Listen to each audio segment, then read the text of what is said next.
Welcome to the set of Slither.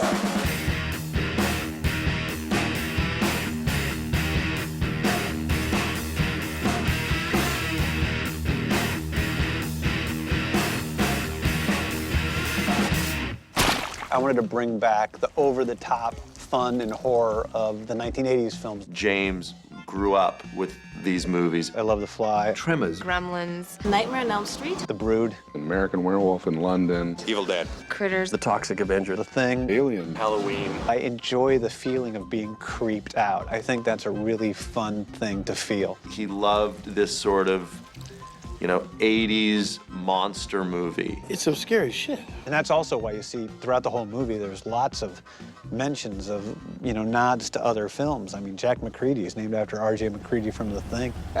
All the cops have the last names of great directors, and all the shops, the meat that Grant tears open is Brundle's meat, which is, Seth Brundle from The Fly. Meat. All the street names everywhere is named after somebody or some character associated with horror films. He was convinced that this was the movie he was going to make, this was how he was going to make it, and it never veered into arrogance. It was always just certainty. I'm gonna make one back-to-back joke every day. I remember the night before we started shooting, Paul Brooks said, just have a good time, that's what matters. I have a few laughs and, realize that, fuck, this ain't a bad way to be earning a living. And I do say that if I do have one good talent as a director, it's that I choose good people to be around me. It was always about getting people who could handle the material, be scared, be funny, be both. We found that with this group.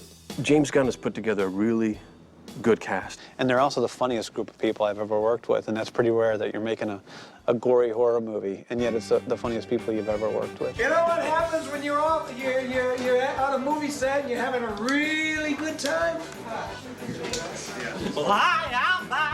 what? Yeah. Blackness of it. We have to do balls real quick. You just saw my house. It's a real palace, isn't it? Is this your first nude scene, Brendan James? That's Nathan's thing.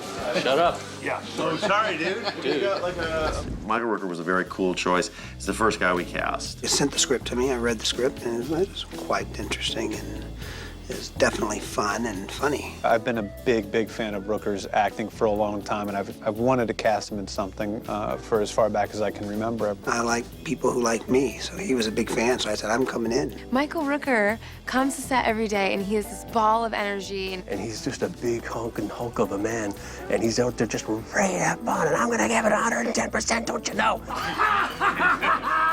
And to see him have to sit and be very zen and still, I just felt for him. I just knew this guy's kind of in pain, and it can't be comfortable at all. It's damn right tough.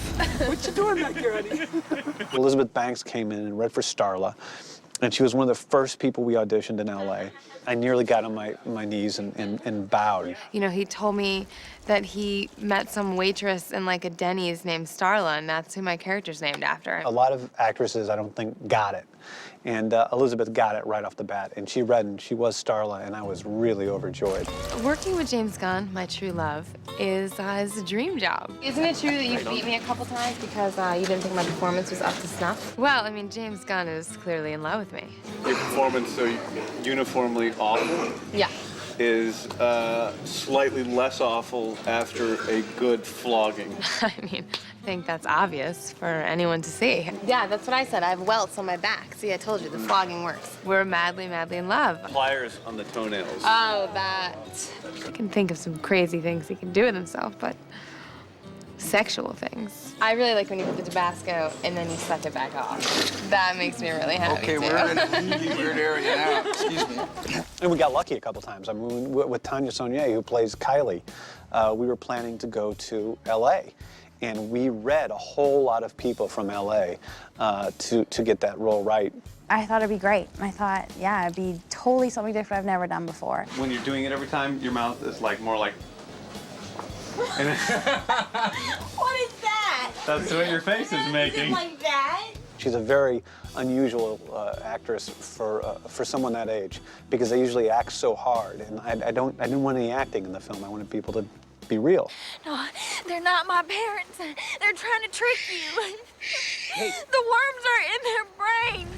I worked with Greg Henry before, and I'm a fan of his already. Anybody else eat the fish? You got a little something right here. I ate a little shellfish. At the very end of the day, he came in very late, and he read, and he was amazing. I mean, I laughed the whole time. Goddamn Brenda's exploding like a water balloon. The worms driving my friends around like they're goddamn skin cars. People are spitting acid at me, turning you into cottage cheese, and now there's no fucking goddamn Mr. Pibb. When I read the movie, I was just giggling and laughing out loud. I mean, I just had such a great time reading it. So Nathan had to come busting through the door, and then I was supposed to grab his leg and beg for him to kill me. And he'd been doing that with just the script person or the stand-in. Brian came to me, the first AD, and he was whispering, saying, "We want to put you in this. We want to put you over here, put you in. And they don't know you're going to be there, so everybody be quiet." And this was the first time I'd come on the set with this makeup. It was the first time any of the crew had seen it, anybody. And it's pretty horrifying, giant growth that's happened here that swells and pulsates and Kill me, party, please. I don't know if he was as together in that particular close-up as he wanted to be.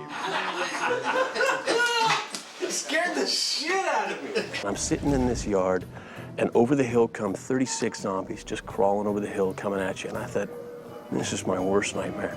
And zombies start attacking. What do you do? What's your plan? You got to have a plan. You always have to have a zombie plan. Nathan was the last person we cast, actually. Bill Party, the chief. He doesn't say, "Will, it's time to put on my hero shoes." He says more so, "What was that?" When he came in and did the reading, he really stole the show. He is Bill Party. He's great. He's exactly like how I imagined him. James Gunn is a crazy director. This is his way of directing. They're all dead. Action! Oh, like a moan in pain. Oh. Okay, and action. And he does it all the time. Get angry, Grant Monster. Get angry. I lose it. I just lose it when he does that. Tell him he doesn't understand how hungry you are. What? I'm thinking of my father. Yeah. Will you say, "Who's the cocksucker now"? He was a Shakespearean actor. No, that's a Shakespearean line. Who's the cocksucker now? Daddy, I want to be an actor just like you. Call him a goddamn Republican. What the heck am I doing here? When he's yelling things, the corners of his mouth are sneaking up, and he's smiling, thinking that he's really, really funny. Cut. Okay, great. The scene I think that's been the most difficult by far so far has been the scene between Starla and Grant at the end of the movie when she basically seduces him and gets him to drop his guard. And he's gonna swat you here, okay? You're gonna fly back. Yeah, you're gonna run in here. Give him your little smarmy Bill Party. Yep, I'm Bill Party. Yep. Tentacle comes by. Bam! Slaps it out of your hand. Shit. The tentacle comes up here. Whack. Bam! Be careful because it's real glass. Smash him out through the window. So much of it is just this technical stuff that it's quite exhausting. James always wanted to make one of these movies. Not better than the other movies, not, but just his version of it. He knows the genre very well, and he's a very complete writer. You have to like the characters. You have to give them a life beyond just being, fodder for death. I really saw the whole movie as this love story, and I saw it sort of as Beauty and the Beast and a little bit of Fay Ray and King Kong. You've been alone so long, I can't even imagine, I bet. With the tentacles wrapped around me, it always just reminds me of King Kong's hand and her sitting in the hand. When Elizabeth Banks was doing her speech the other day, I was sitting next to the monitor crying because she was doing such a great job, and I love that character. But I feel for the long one, too. I really like the character of, I like the monster. He's experiencing love for the first time. In billions of years of existence, he's, experiencing love, and he's very lonely. The Frankenstein monster is in love. He's in love. Beautiful, isn't it? Again, another scene almost exactly like Terms of Endearment.